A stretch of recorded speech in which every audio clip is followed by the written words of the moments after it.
Hello दोस्तों, मैं अमर sir with PDA classes के साथ। जैसे कि आप जानते हैं, हम लोग आपके साथ कंटिन्यू रीजनिंग को लेकर के बात कर रहे हैं। और इससे पहले हमने डायरेक्शन एंड डिस्टेंस के कुछ टॉपिक के कुछ पार्ट को देखा था, जिसमें दिशा दूरी की हम बात कर रहे थे। अभी उसी के नेक्स्ट पार्ट को लेकर के बात करेंगे। कुछ एक इम्पोर्टेंट क्वेश्चन है जिसमें कहते हैं दिशा दूरी का एक टाइप 4 के क्वेश्चन मिलेंगे, कहेंगे, जिसमें कहते हैं सापेक्ष स्थिति पर आधारित प्रश्न।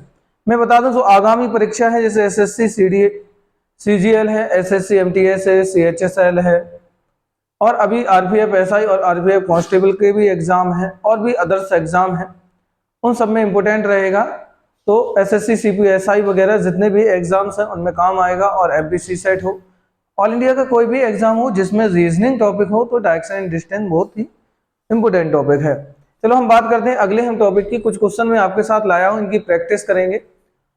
सापेक्ष स्थिति पर आधारित प्रश्न, ये क्वेश्चन आप देख लीजिए कैसे होंगे, उन्हें कैसे करेंगे। मैं थोड़ा सा बता दूं कि इनको कैसे सॉल्व करते हैं, कैसे बात करते हैं। यहाँ ए लिखा है, क्वेश्चन में फर्स्ट पढ़ता हूं आपके साथ। ए बी के दक्षिण में तथा सी बी के पूरब में है और डी सी के दक्षिण में बराबर दूरी पर है, तो बी के दक्षिण पूरब में कौन है।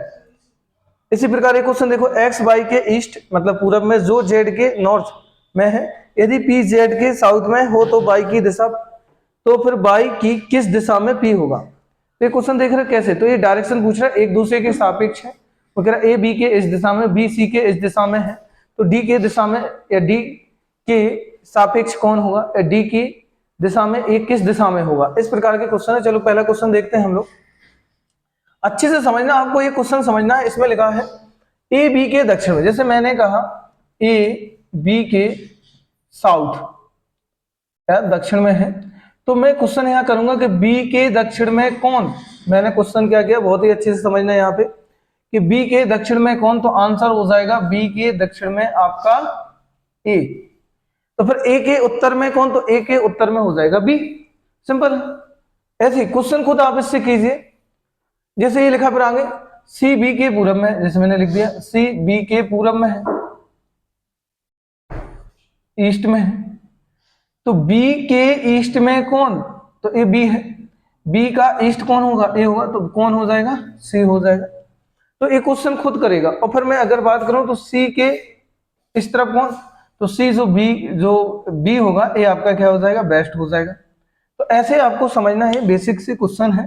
चलो हम इस क्वेश्चन की प्रैक्टिस करते हैं और आपके साथ कुछ क्वेश्चन है जो इंपॉर्टेंट है, इतने में ही आपको यहाँ पे क्लैरिफाई हो जाएगा। तो सबसे पहले बात करते हैं, मैंने कहा बी के दक्षिण में कौन, तो ए मान लीजिए मैंने यहाँ पे बी बना दिया, और बी के दक्षिण में कौन हो जाएगा, ए हो जाएगा। फिर वो कह रहा है बी के पूरब में कौन, तो बी के पूरब में कौन हो जाएगा, सी हो जाएगा। और डी सी के दक्षिण में स्थित है, तो सी के दक्षिण में कौन, तो सी के दक्षिण में डी, तो सी के दक्षिण में कौन हो जाएगा, डी हो जाएगा। अब वो कह रहा दक्षिण में बराबर दूरी पर है, तो डी सी के दक्षिण में बराबर दूरी पर है, तो बी के दक्षिण में कौन होगा। तो वही क्वेश्चन आ गया कि बी के दक्षिण पूरब में, इंपोर्टेंट है क्वेश्चन, समझिए यहाँ पे बी के दक्षिण पूरब में कौन होगा, मतलब कि साउथ ईस्ट में कौन होने वाला है।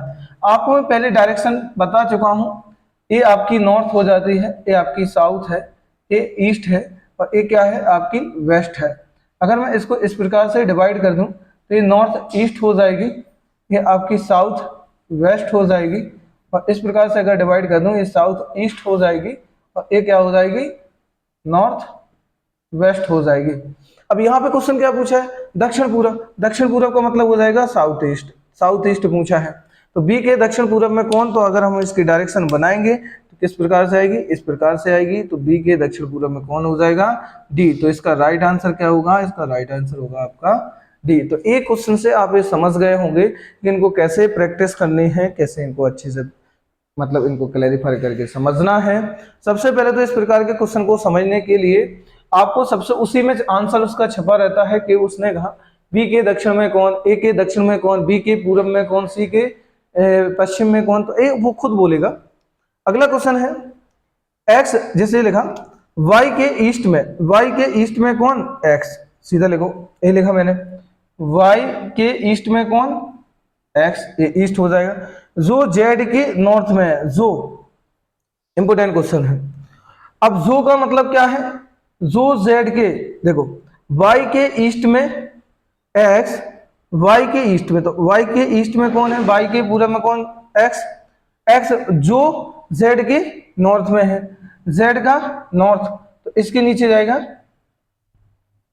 जेड, तो जेड के जो मतलब कौन, एक्स, एक्स के जेड के नॉर्थ में है, पी जेड के साउथ में है, पी पी जेड के, तो जेड के साउथ में कौन, पी, तो कौन हो जाएगा इसके साउथ में, पी, तो बाई की किस दिशा में पी होगा, अगर हम बात करें बाई की किस दिशा में पी होगा, तो यहां पे जो आपका आंसर आएगा वो आपका क्या आ जाएगा, ये वाला डायरेक्शन कौन सा हो जाएगा, साउथ ईस्ट, आंसर क्या होगा, साउथ ईस्ट, मतलब होगा दक्षिण पूर्व, कौन होगा, दक्षिण पूर्व, इसका आंसर हो जाएगा। तो ऐसे मजेदार क्वेश्चन है, आप इनकी प्रैक्टिस कीजिए आराम से। अगला क्वेश्चन देखिए, अगला वाला क्वेश्चन ये है, देखिए क्या लिखा, 5 बिल्डिंग्स है। अब यहाँ पे कोई भी कह सकता है कि 5 लोग हैं जो कतार में लगे हैं, एक लाइन में लगे हैं, ए बी के आगे या बी सी के आगे, या राम मोहन श्याम राधा गीता ऐसे करके 5 स्टूडेंट है जो आगे पीछे कतार में बैठे हैं। अब उनका क्रम कुछ भी हो सकता है, फिर एक डायरेक्शन के हिसाब से दे देगा कि इस प्रकार से एक डायरेक्शन होगी, तो आपको बस बेसिकली समझना है।